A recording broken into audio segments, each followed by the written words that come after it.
Welcome back. Today we're reading Chapter 4, A New Friend.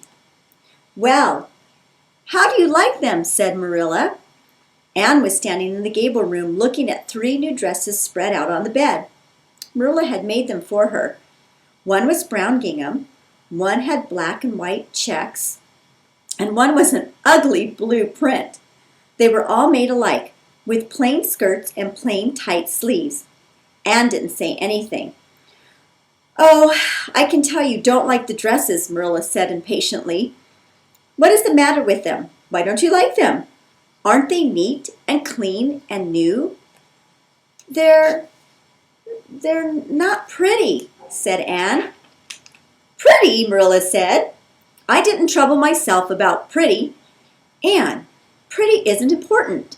Those dresses are good and sensible. They're all you'll get this summer. The brown and the blue one are for school. The black and white one is for church and Sunday school. Be sure you keep them neat and clean." "I just wish one of them had puff sleeves," said Anne. "Puff sleeves are the fashion, you know. But thank you for making them." "Well, you'll have to do without puff sleeves. Puff sleeves are just a waste of perfectly good fabric. Just vanity. Hang the dresses up in your closet. You're going to Sunday school tomorrow." And Marilla went downstairs. The next morning, Marilla had a sick headache and couldn't go to Sunday school with Anne, and Anne went off by herself, wearing the black and white checkered dress. Her hat was just as plain as a dress. Anne would have liked ribbons and flowers on it. On the way to church, she found a roadside patch of buttercups and wild roses. She made a wreath for her hat and put it on. Then she skipped merrily down the road, holding her pink and yellow decorated head up proudly. The little girls on the porch at church stared as Anne walked up. Her hat looked funny with pink and yellow flowers round around it. They had heard about Anne. People said she had a terrible temper.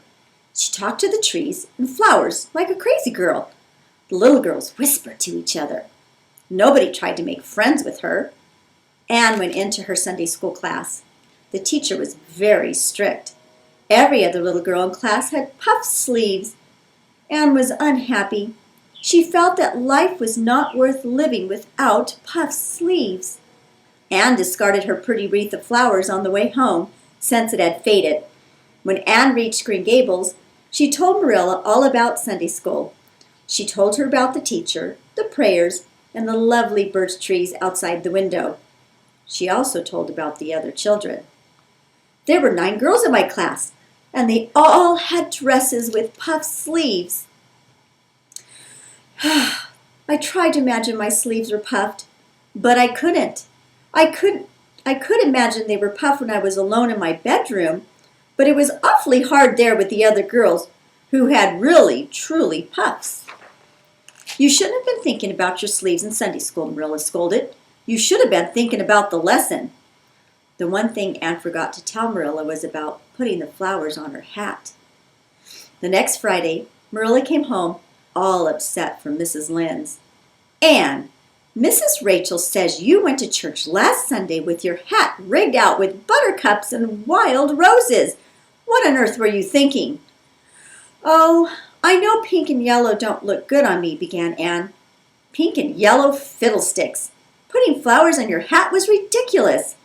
Never mind the color. You look just plain silly. Mrs. Rachel said everybody was looking at you.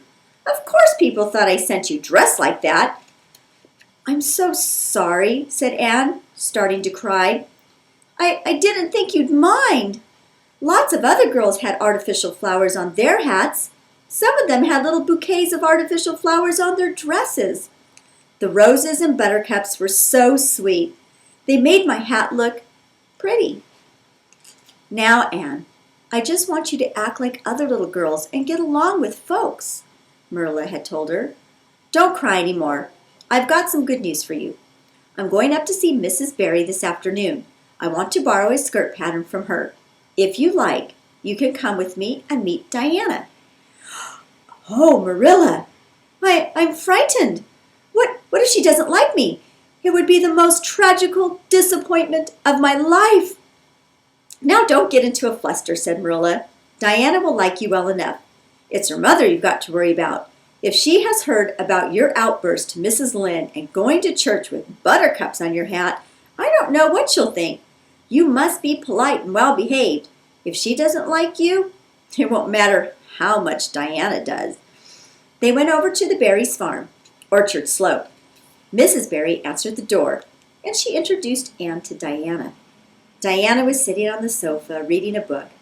She was a very pretty little girl, with black hair and rosy cheeks and a merry smile. Mrs. Barry sent the girls outside to play in the garden. The Barry garden was a wilderness of flowers. If Anne had not been so worried about Diana liking her, she would have loved looking at all those flowers. But now Anne could only think about whether Diana would want to be her friend. "Oh, Diana," asked Anne, "do you think you can like me a little, enough to be my dear friend?"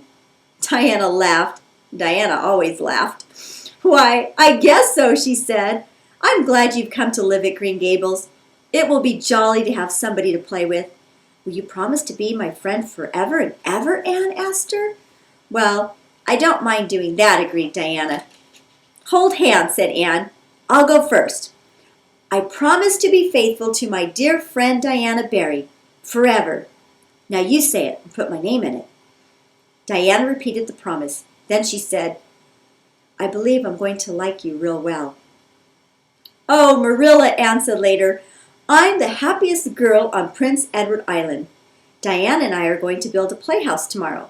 She's going to lend me a book to read and teach me a new song. She even knows a place where lilies grow." "Well, all I hope is that you won't talk Diana to death," said Marilla. Matthew made Anne's day even more perfect.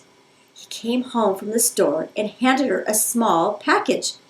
"I heard you say you like chocolates, so I got you some," he said. "Oh, Matthew," said Anne eagerly, "thank you. Can I give Diana half of them? They'll taste even better if I share them." "I will say this for the child," said Marilla. When Anne had gone to her room, "She isn't stingy. It's only been 3 weeks since she came, and I'm already getting fond of her. Now, don't you rub it in, Matthew Cuthbert.